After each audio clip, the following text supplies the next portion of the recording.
When the Israelites were brought out of Egypt, they knew they would need something to pass the time. So they came up with a game called Deathball.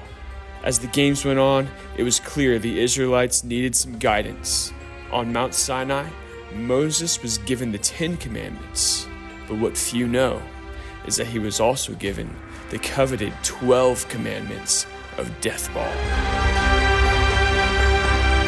Deathball, 12 Commandments.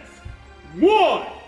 Thou shalt start all players with thine hands on the back of the net. 2.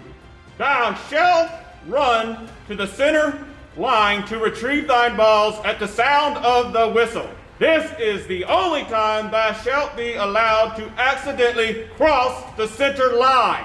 If thou cross the center line at any other time, thou art out. If thou art hit with the ball, thou art out. Thou must leave the court immediately. 5. Thou art one exception to this rule. If thy ball hitteth the ground or net before it hit ye, thou art still safe. 6. Thou may useth thine death ball as thy shield to blocketh incoming death balls. However, if ye droppeth the death ball, thou art out.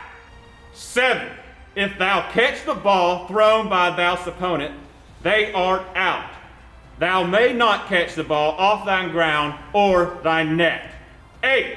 If the ball hits thine teammate and then is caught without touching the ground or net, all thine teammates are still in, and the person whom threw thy ball is out. 9. Thou shalt be no headshots. If thou art hit in the head, thou art still in the game. 10. Thou shalt respect each other and treat thy one another with thy love of Christ. 11. If thou art playing in any way unsportsmanlike, thy refs will pull thy out from the game. 12. Thou shalt respect thy referees at all times. They are not professionals, and they maketh mistakes, as well as thou might. This is a satire and fictional story about the 12 Commandments of Deathball. It is true that Moses received the 10 Commandments on Mount Sinai, but it is false that he received instructions on how to play deathball. It is also false that the Israelites played deathball in the wilderness. They were too busy complaining about everything else to have a good time. This video is just for fun and not in any way factual. The person who played Moses is not actually Moses either. His name is actually Daniel. He never received commandments. He just received a script to make you laugh.